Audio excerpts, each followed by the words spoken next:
তো চলো আজ আমি বানিয়ে নিচ্ছি আর নতুন রেসিপি একটা আলুর পরিয়েল। তো আলু ভাজা তো আমরা সবাই খাই। তো আলু ভাজা তো আমরা নানা রকমভাবে স্টাইলে করে খাই।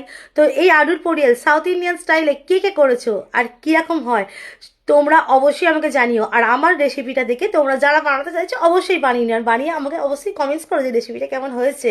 তো দেখো আলুর পরিয়েল বানানোর জন্য আমি আলুগুলোকে এরকম ছোট ছোট ডুমো ডুমো করে কেটে নিয়েছি।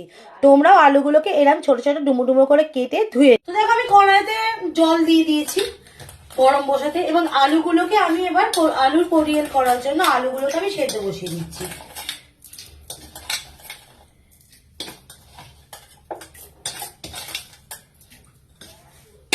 আলুগুলোকে সেদ্ধ বসিয়ে দিতে হবে, অল্প নুন দিয়ে সেদ্ধ বসিয়ে দেবে।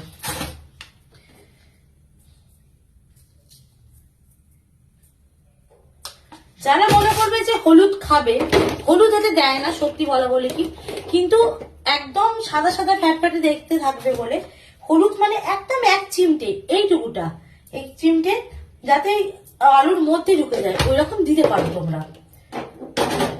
দিয়ে নুন হলুদটা দিয়ে অল্প হলুদ দিয়ে এটাকে সেদ্ধ বসিয়ে দিতে হবে। তো আমি এটাকে সেদ্ধ হতে দিলাম, আসছি।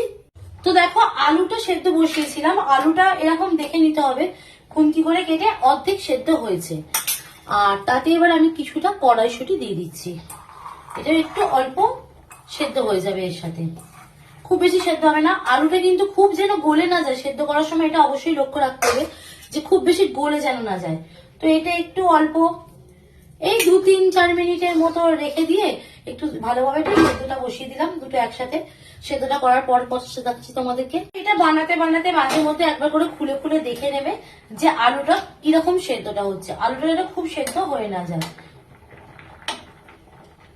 আলু যখন দেখবে কেটে যাচ্ছে তার মানে আলু সেদ্ধ হয়ে গেছে। তো আমার আলু সেদ্ধ হয়ে গেছে, এবার আলুটা আমি একটা চুবড়িতে ছেঁকে নেবো। আমি চলে এসেছি, আমার আলু সেদ্ধ হয়ে গেছে, আলু কড়াইশুঁটি সেদ্ধ হয়ে গেছে। তো আমি কড়াইতে তেল গরম করতে বসিয়ে দিয়েছি। তোমাদের কিন্তু বারবার বলছি তোমরা অবশ্যই লক্ষ্য রাখবে আলুটা যেন খুব গলে না যায়, তাহলে কিন্তু জিনিসটা খুব একটা ভালো হবে না। আলুটা গলে গেলে ম্যাশ মতো হয়ে যাবে না, তো তোমরা অবশ্যই এটা লক্ষ্য রাখবে। তো এবার আমি কড়াইতে তেল দিয়েছি, কড়াইতে এবার আমি ফোড়ন দেবো সর্ষে, কারি পাতা, শুকনো লঙ্কা।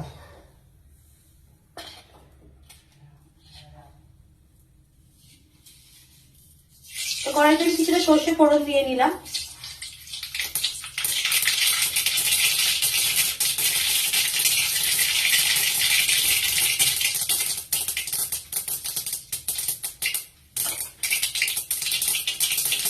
কিছুটা পরিমাণ কারি পাতা ফোড়ন দিয়ে দিতে হবে।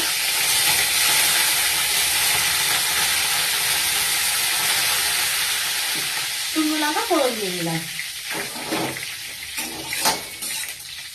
সর্ষেটা একটু ফাটছিল বলে আমি সাইডে চলে গেছিলাম।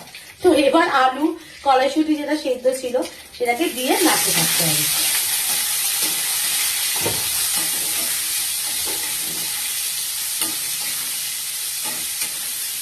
দিয়ে নাড়তে থাকবে, এটাকে ভাজা ভাজা হতে দিতে হবে।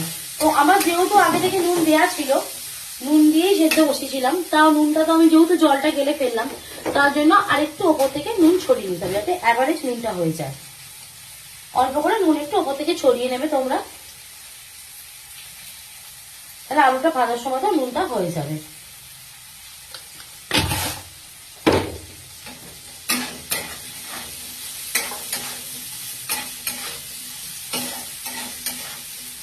তো আলুটাকে এইভাবে নেড়ে চেড়ে খুব ভালোভাবে ভাজতে হবে, তোমরা দেখতে থাকো। আমার আলু ভাজা চলছে।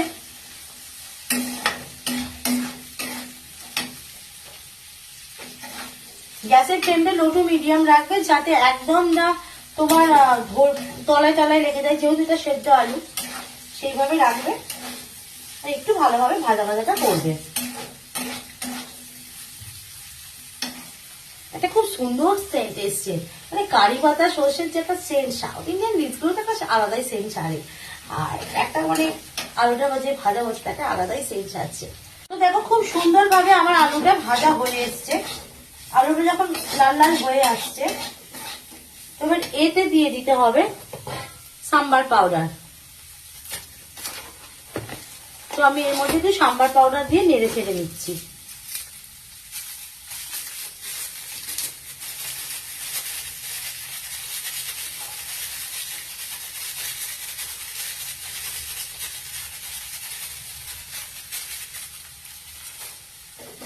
সাম্বার পাউডারটা দিয়ে ভালো করে এটাকে নেড়ে চেড়ে নিতে হবে।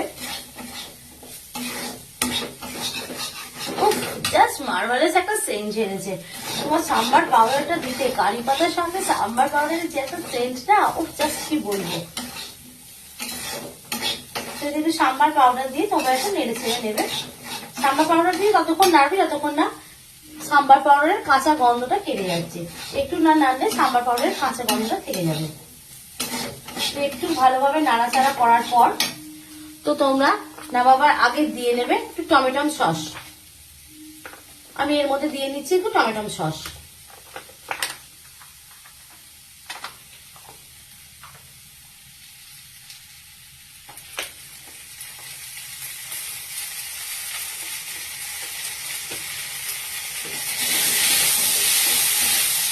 টমেটো সস দিয়ে একটু নাড়াচাড়া করার পর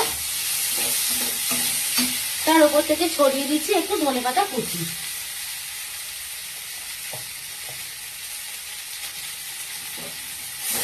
দিয়ে একটু ভালোভাবে নাড়াচাড়া করে নেব। একটু গায়ে লেগে যায় তাই ঝাঁঝটাতে আমার কাছে চলে আসছে। তোমরা অবশ্যই এটা করার আগে চিমনিটা চালিয়ে নেবে। সাম্বার পাউডার দেওয়ার পর একটা ঝাঁঝ থেকেই যায়। তো এইভাবে নেড়ে ছেড়ে আমার ভাজা কমপ্লিট। তো এবার দেখো আমার আলুর পোরিয়াল কমপ্লিট। তো আমি গ্যাসের ফ্লেম অফ করে দিলাম। পোরিয়ালের জাস্ট কালারটা দেখো আমার পুরো কমপ্লিট। দারুণ একটা সেন্ট ছেড়েছে, দারুণ দারুণ। তো তোমরা এটা বললাম সাম্বার ভাত, লেমন রাইস সবার সাথেই খেতে পারবে। তো দেখো দারুণ হয়েছে। আমার রেডি টু ইট কমপ্লিট আলুর পোরিয়াল। জাস্ট এটা অসাম টেস্ট হয়, দারুণ খেতে হয়। তোমরা অবশ্যই একদিন বানিয়ে দেখো। বানাবার পর অবশ্যই আমাকে কমেন্টস করে জানিও যে কেমন হয়েছে। তো ফ্রেন্ডস দেখো আমি আলুর পোরিয়াল যে রেসিপিটা তোমাদের দেখালাম তার সাথে আমি নিয়ে নিয়েছি লেমন রাইস আর ডিমের পরিমাস। তো আলুর পোরিয়ালটা জাস্ট দেখি কেমন হয়েছে। লেমন রাইসের সাথে খেতে দারুণ হয়। মারাত্মক মারাত্মক দারুণ টেস্ট হয়েছে। তো তোমরা এবার বানিয়ে ফেলো। আর তোমাদের সঙ্গে আমি লেমন রাইস আর ডিমের পরিমাসের রেসিপিটাও শেয়ার করে নিচ্ছি। তোমরা সব দেখতে থাকো।